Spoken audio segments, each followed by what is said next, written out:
से गलतियां होना आम बात है। वेल्थ इकट्ठा करने के लिए आपको एक हाई इनकम की जरूरत नहीं है। अमीर बनने के लिए हमेशा सही होना जरूरी नहीं है। तब आप लाइफ में कई बार फेल होकर भी अमीर बन सकते हैं। द्वारा अमीर बनना या फाइनेंशियल फ्रीडम हासिल करने का आपके स्मार्ट होने या आपके हार्ड वर्क से बहुत ही कम लेना देना है।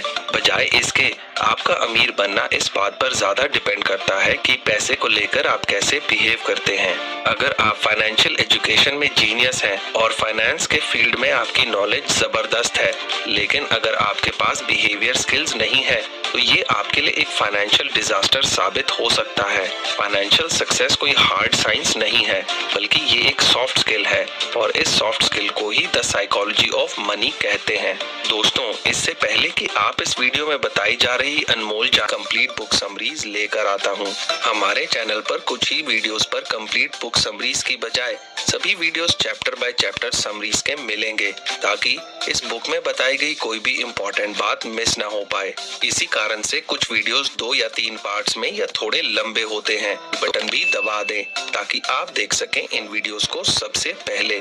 तो चलिए शुरुआत करते हैं पहले चैप्टर से। Chapter 1, no one's crazy. हम में से हर कोई लाइफ के एक छोटे से पार्ट को ही एक्सपीरियंस कर पाता है। इस एक्सपीरियंस के बेसिस पर ही हम ये सोचते हैं कि हमें पता है कि ये दुनिया किस तरह से काम करती है। लेकिन असल बात तो ये है कि हम अपनी लाइफ में जो भी एक्सपीरियंस करते हैं वो हमारे सर्कमस्टांसेस, हमारी कंडीशनिंग और दूसरे कई फैक्टर्स पर डिपेंड करता है। एग्जाम्पल के तौर पर, जो इंसान गरीबी में बड़ा हुआ है, रिस्क और रिवॉर्ड को लेकर उसकी सोच उस इंसान से बिल्कुल अलग होगी जो अमीरी में बड़ा हुआ है। सन 2006 में national bureau of economic research ने पिछले 50 साल के डेटा को लेकर ये देखने के लिए एक स्टडी किया कि लोग किस बेसिस पर रिस्क लेते हैं। उन्होंने पाया कि किसी भी इंसान के रिस्क लेने की क्षमता उसकी पर्सनल हिस्ट्री पर डिपेंड करती है, ना कि उसके एजुकेशन या इंटेलिजेंस पर। हर इंसान का फाइनेंशियल डिसीजन बिल्कुल अलग होता है, जो पूरी तरह से उसके सर्कमस्टांसेस और एक्सपीरियंस पर डिपेंड करता है। लोग पैसे को लेकर कोई भी डिसीजन उस वक्त अपने पास मौजूद इंफॉर्मेशन के बेसिस पर ही लेते हैं। Chapter 2, luck and risk. Luck और रिस्क एक ही सिक्के के दो पहलू हैं। हमारी सक्सेस में लक का एक बहुत बड़ा रोल होता है और ये हमारी लाइफ को काफी हद तक इफेक्ट भी करता है। एग्जाम्पल के तौर पर, सन 1968 में अमेरिका का एक लेक साइड स्कूल दुनिया के उन गिने चुने स्कूलों में से एक था जहां $3000 का एक कंप्यूटर था। उस साल दुनिया भर में तकरीबन 33 करोड़ बच्चे हाई स्कूल में पढ़ रहे थे, जिनमें से सिर्फ 300 बच्चे ही लेक साइड स्कूल में पढ़ रहे थे। बिल गेट्स उन्हीं में से एक थे। बिल गेट्स कहते हैं कि अगर वो लेक साइड स्कूल नहीं गए होते तो शायद आज माइक्रोसॉफ्ट भी नहीं होता। बिल गेट्स के साथ ही लेक साइड स्कूल में केंट इवांस नाम का एक लड़का था, जो कि बिल गेट्स का बहुत अच्छा दोस्त था और बिल गेट्स की तरह ही बहुत ही अच्छा कंप्यूटर स्टूडेंट भी था, जो कि माइक्रोसॉफ्ट जैसी या उससे बड़ी कंपनी बना सकता था। लेकिन दुर्भाग्यवश माउंटेनियरिंग के दौरान एक एक्सीडेंट में उसकी मौत हो गई। ये एक बैड लक का एग्जाम्पल है, क्योंकि हाई स्कूल में पढ़ रहे किसी बच्चे का माउंटेनियरिंग के दौरान मारे जाने की पॉसिबिलिटी करोड़ों में से एक थी। इसी तरह आपका कोई इन्वेस्टमेंट फेल हो जाता है तो हो सकता है कि उसके पीछे का रीजन आप नहीं बल्कि आपका लक हो। Chapter 3, never enough. कर्ट वॉनगट और जोसेफ हेलर दोनों ही अमेरिकन राइटर थे। एक बार वो दोनों किसी बिलियनियर पार्टी में गए। वहाँ कर्ट ने जोसेफ से कहा कि इस पार्टी का जो होस्ट है वो एक फंड मैनेजर है और वो एक दिन में इतने पैसे कमाता है जितना जोसेफ अपनी वर्ल्ड फेमस नॉवल से भी आज तक नहीं कमा पाए हैं। ये सुनकर जोसेफ ने कहा कि हाँ, ये सही है, लेकिन मेरे पास कुछ ऐसा है जो उसके पास कभी नहीं होगा। वो है एनफ, यानी बहुत। इंसानी दिमाग की एक प्रवृत्ति है कि ये हमेशा ज्यादा की तलाश में रहता है, चाहे हमारे पास जितना भी हो। लेकिन हम हमेशा दूसरों को देखकर खुद को कंपेयर करते हैं और हमेशा ऐसी चीजें चाहते हैं जो दूसरों के पास है।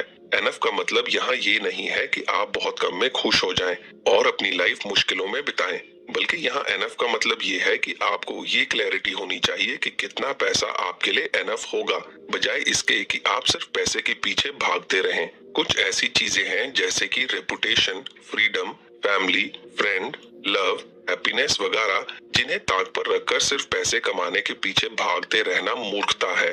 Chapter 4, confounding compounding.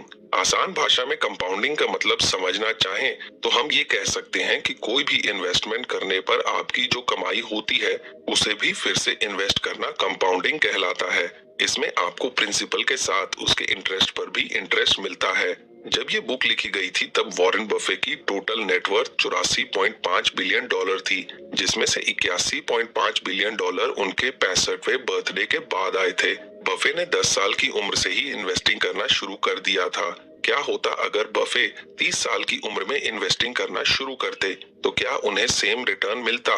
अगर वे 10 की जगह 30 साल की उम्र में इन्वेस्टिंग करना शुरू करते तो इनकी टोटल नेटवर्थ 84.5 बिलियन डॉलर की जगह सिर्फ 11.9 मिलियन डॉलर होती। कंपाउंडिंग के लिए टाइम की जरूरत होती है। बफेट इसलिए सक्सेसफुल नहीं थे कि वो बहुत अच्छे इन्वेस्टर हैं, बल्कि वो इसलिए सक्सेसफुल हैं क्योंकि वो बहुत लंबे टाइम के लिए एक बहुत अच्छे इन्वेस्टर बने रहे। Chapter 5, getting wealthy versus staying wealthy. अमीर बने रहने के लिए थोड़ा सा पागलपन और किफायती होना जरूरी है। जेसी लिवरमोर अमेरिका के एक ट्रेडर थे। 1929 के आई ग्रेट डिप्रेशन के समय जब पूरी दुनिया के इन्वेस्टर्स के पैसे डूब रहे थे, तब ऐसे कठिन समय में लिवरमोर ने 3 बिलियन डॉलर से भी ज्यादा पैसे कमाए। इसके बाद भी वे बड़े से बड़े दाव लगाते रहे, लेकिन बदकिस्मती से 4 साल के भीतर ही उन्होंने अपनी सारी दौलत गंवा दी और खुद अपनी जान ले ली। लिवरमोर की तरह ही बहुत सारे लोग पैसे तो कमा लेते हैं, लेकिन इन पैसों को संजोकर नहीं रख पाते। पैसे कमाने के लिए रिस्क लेने, ऑप्टिमिस्टिक रहने और अपनी कोशिशों पर बिलीव करने की जरूरत होती है। वहीं पैसे बचाने के लिए जोखिम से बचने, किफायती बनने और इस बात को एक्सेप्ट करने की जरूरत होती है कि आपकी सक्सेस में लक का भी एक इम्पोर्टेंट रोल होता है। यहाँ किफायती होने का मतलब ये नहीं है कि आप कंगालों की तरह रहें। इसका मतलब बस इतना सा है कि आप बिना वजह के अपने पैसे खर्च ना करें और दिखावे में ना पड़ें। Chapter 6, tells you win. Long term investments का आपके रिटर्न्स पर सबसे ज्यादा प्रभाव पड़ता है, लेकिन ये जानना लगभग इम्पॉसिबल है कि कौन सा इन्वेस्टमेंट लंबे समय में सबसे अच्छा रिटर्न देगा। कोई भी इंसान हमेशा सही डिसीजन नहीं ले सकता। एक अच्छा इन्वेस्टर बनने के लिए आपको 10 में से सिर्फ 6 बार सही होने की जरूरत है, यानी कि फेलुअर भी सक्सेस का ही एक हिस्सा है। एग्जाम्पल के तौर पर वॉल्ट डिज्नी के शुरुआती दिन बहुत ही मुश्किल थे।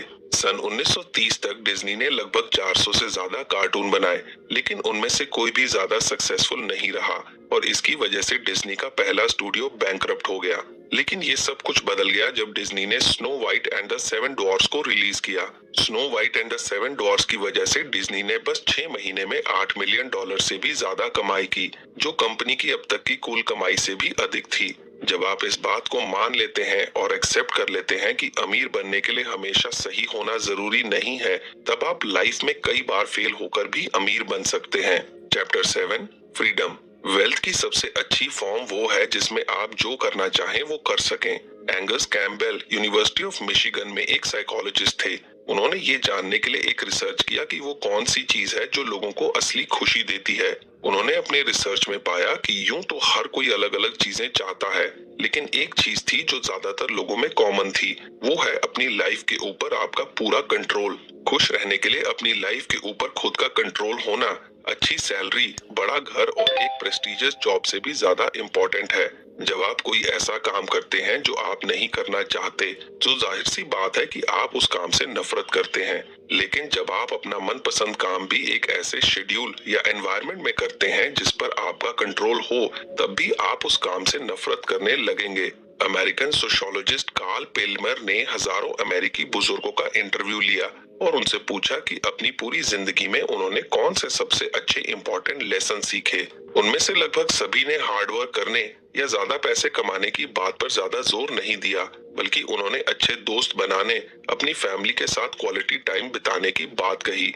Chapter 8, man in the car paradox. जब आप किसी को कोई अच्छी सी कार चलाते हुए देखते हैं तो आपके दिमाग में ये बात नहीं आती कि वाव, इस गाड़ी का ओनर कितना कूल है, बल्कि आपके दिमाग में सबसे पहले ये बात आती है कि काश ये गाड़ी मेरे पास होती तो लोग मुझे कितना कूल समझते। यहाँ मुश्किल ये है कि आपको ये लगता है कि अगर आपके पास अच्छी और महंगी चीजें होंगी तो लोग आपकी तारीफ करेंगे, जबकि अगर आप दूसरों की जगह पर खुद को रखकर देखें तो आप खुद ओनर की तारीफ नहीं करेंगे। हम इंसानों की ऐसी सोच होती है कि अगर हम अमीर होंगे तो लोग हमारी तारीफ कर पसंद करेंगे, लेकिन दूसरे लोग आपकी अमीरी के बेसिस पर आपको पसंद नहीं करते, बल्कि वो आपकी अमीरी को एक बेंचमार्क बनाकर खुद ये सोचते हैं कि अगर वो भी आपके जैसे अमीर होते तो लोग उनकी भी तारीफ करते और उन्हें ज्यादा पसंद करते।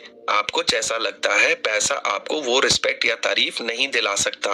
ह्यूमिलिटी यानी विनम्रता, काइंडनेस और एम्पथी ऐसी चीजें हैं जो वेल्थ के मुकाबले लोगों की नजरों में आपको ज्यादा पसंदीदा और रिस्पेक्टेड बनाती हैं। Chapter 9, wealth is what you don't see. ज्यादातर लोग जो महंगे फैंसी कार चलाते हैं वो एक्चुअल में अमीर नहीं होते हैं। वे अपना ज्यादातर पैसा अपनी महंगी कार के ऊपर खर्च कर देते हैं, ये बताने की बजाय कि ऐसे लोगों को पैसे की समझ है। एक महंगी कार ये बताती है कि ऐसे लोगों को पैसे की बिल्कुल भी समझ नहीं होती है। हम इंसान अक्सर बाहरी इंफॉर्मेशन के बेसिस पर लोगों को जज करते हैं, जैसे कि कोई कौन सी गाड़ी चलाता है, कैसे घर में रहता है, किस तरह के कपड़े पहनता है। लेकिन वास्तव में असली वेल्थ अदृश्य या अनसीएबल होती है। ये ऐसे एसेट्स होते हैं जिन्हें बाहरी दिखावटी चीजों में नहीं बदला जाता। रिच होना बस आपकी करंट इनकम को